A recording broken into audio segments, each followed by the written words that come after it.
안녕하세요. SNS와 인터넷을 달군 뜨거운 이슈 클릭 한 번으로 세상을 읽는 클릭해입니다. 일본 정부가 후쿠시마 사고 원전의 오염수를 바다에 흘려보내겠다고 공식적으로 선언했습니다. 오염수가 방류된다면 우리나라를 포함한 주변 국가에 미칠 영향이 크기 때문에 우려 또한 커지고 있는데요. 오늘의 주제 먼저 확인해 보겠습니다.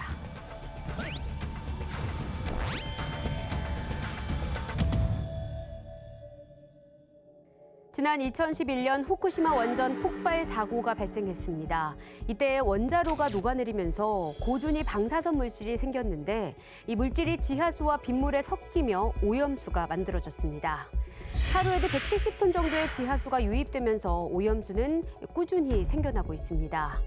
일본 정부는 이 오염수를 2023년부터 30년 동안 방류하겠다고 밝혔습니다.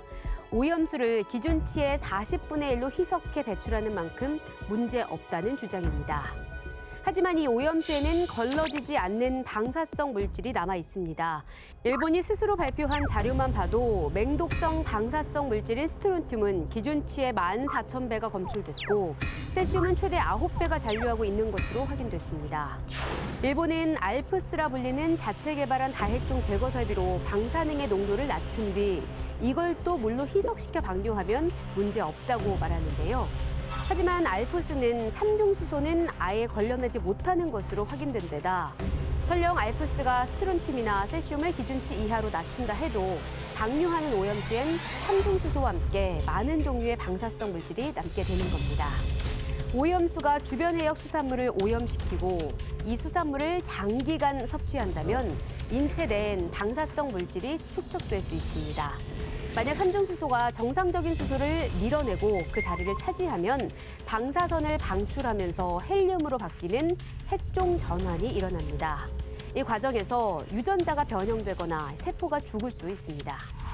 하지만 일본 정부는 후쿠시마 원전 오염수를 처리수라 부르며 귀여운 캐릭터까지 동원해 홍보 영상을 만들기도 했습니다. 일본에서조차 이 영상에 대한 비판이 일자 영상은 하루 만에 삭제 조치됐습니다. 일본의 오염수 해양 방류 결정과 관련해 중국 등 국제사회도 강하게 비판하고 있습니다. 우리 정부도 일방적인 방류 결정에 유감을 표했습니다.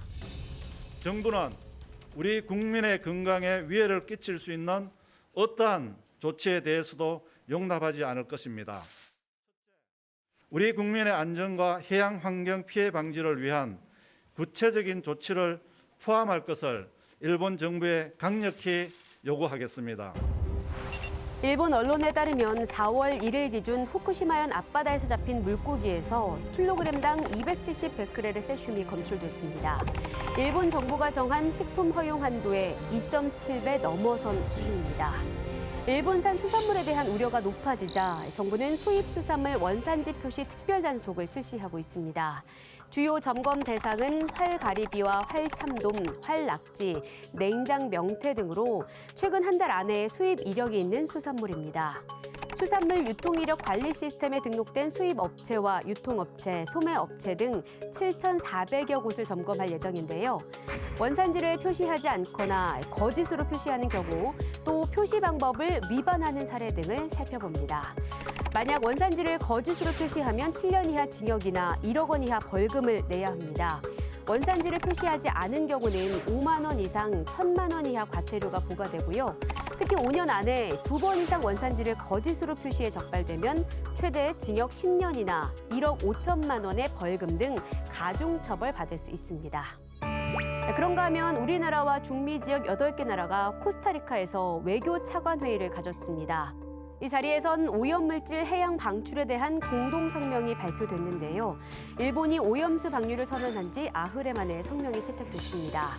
참여국들은 생태계 안전에 위험을 초래하는 행위에 국제사회 공동 대응 필요성을 강조하고 태평양을 포함해 전 지구적인 해양 환경 보호를 위해 공조를 강화해 나가기로 했습니다.